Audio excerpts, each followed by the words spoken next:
Hello दोस्तों, कैसे हैं आप लोग।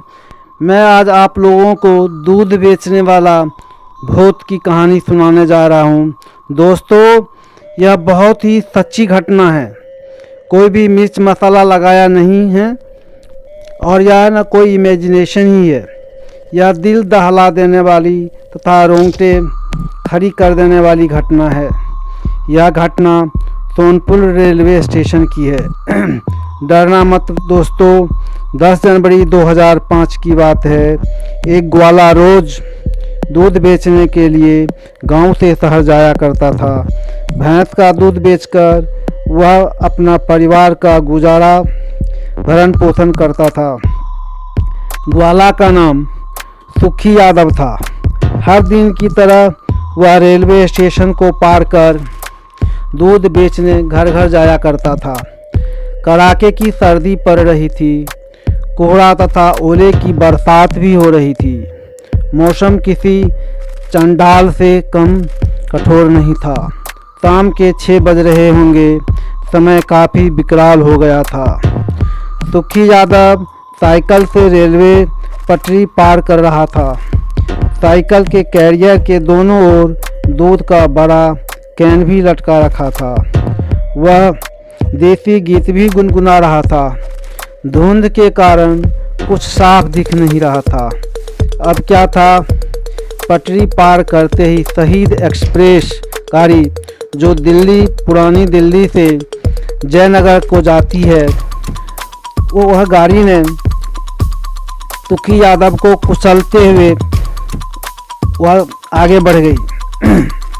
बेचारे सुखी यादव का सिर और जांघ ये सभी शरीर के अंग कट गए। दूध चारों ओर बिखरा पड़ा था। खून से लथपथ शरीर। यह सोनपुर रेलवे स्टेशन की सबसे बड़ी दिल दहला देने वाली घटना थी, क्योंकि बहुत ही कड़ाके की ठंड भी पड़ रही थी। हाथों हाथ कुछ दिखाई नहीं पड़ रहा था। बिल्कुल सन्नाटा सा, मानो कि आसमान से काले घने बादल भी टूटकर गिर पड़े हों। ऐसी घटना के बाद कुछ समय के बाद, यानी कुछ 2-4 दिनों के बाद, वहाँ दूध बेचने वाला भूत अचानक खड़ा हो जाता था। वही सोनपुर रेलवे स्टेशन की घटना है, क्योंकि उसकी आत्मा भटक रही थी सोनपुर रेलवे स्टेशन के इर्द गिर्द, और वह कहीं भी जोर से आसपास चिल्लाता, दूध ले लो, भैंस का दूध ले लो, शुद्ध दूध है। तो इस तरह से अफरा थफरा मची थी। जैसा उसका शक्ल था, जिस तरह की उसकी हुलिया थी, जैसा कदकाठी शरीर था, उसी रूप में वह अचानक प्रकट हो जाता था और वह दूध बेचने के लिए ज़ोर ज़ोर से चिल्लाता था। सोनपुर रेलवे स्टेशन से एक पतली सड़क जो शहर की ओर जाती है, वहाँ बरगद का पेड़ भी है दोस्तों। वहाँ शाम को ज़ोर ज़ोर से आवाज़ आती है, बाबूजी भैंस का दूध ले लो। भूत की शक्ल बड़ी डरावनी थी। घनी मूछ, सिर पर सफ़ेद पगड़ी, मोटा भारी भरकम शरीर, 6 हाथ लंबा। गांव वालों ने कई बार उस भूत को देखा।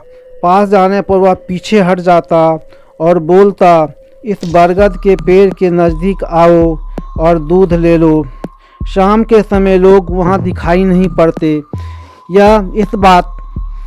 यह बिल्कुल हैजा की तरह संपूर्ण गांव में आसपास में फैल गई थी कि वहाँ सुखी यादव की आत्मा मंडराती है और विकराल रूप लेकर कभी प्रकट हो जाता था और वह कभी गायब हो जाता था सुखी यादव। तो सभी लोग जान चुके थे। तो उसी रास्ते को जाते हुए एक लंबा आदमी था, बिल्कुल गुजर रहा था, जो वह गांव का प्रधान ही था और उसे इस घटना की भनक भी नहीं थी। और जब वह जा रहा था तो फिर उसने सुखी यादव, वही कदकाठी, वही मोटा तगड़ा शरीर, घनी मूछ, और सिर पर पगड़ी बांधा हुआ आवाज़ लगाई उसने कि अब दूध ले लो, दूध ले लो।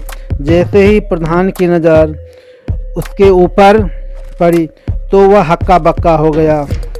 उसके शरीर के जो कुछ हिस्से थे अजीबोगरीब दिखाई पड़ रहे थे। उसके पैर दोनों उल्टे थे, दोनों पैर से खून निकल रहा था और आंखें ऊपर की। जैसे ही उन्होंने देखा उसकी शक्ल की ओर तो उसकी आंखों से बिल्कुल धुआं सा निकल रहा था और वह आदमी जो बहुत ही गुर्रा के उसके तरफ देख रहा था, प्रधान की तरफ, और बोला अब तो दूध ले लो, पास आ गए हो। यह सुनकर मानो प्रधान के पैर से ज़मीन खिसक गई हो। जब वह भागते भागते घर पहुंचा तो लगा कि दूध वाला भूत उसका पीछा कर रहा है। घटना के बीते हुए 15 साल से ऊपर हो गया है। अभी भी दूध वाला लोगों को डराता है, कभी पेड़ की डाली हिलाता है, कहीं अचानक खड़ा हो जाता है। दोस्तों, यह घटना 16 आने सच है, क्योंकि उसकी अकाल मृत्यु हुई थी, इसलिए वह सबको परेशान करता है। दोस्तों, आप ज़रूर विश्वास करो, मेरी वीडियो को आप ज़रूर देखो और मेरे चैनल को सब्सक्राइब करो। Thank you for watching my videos.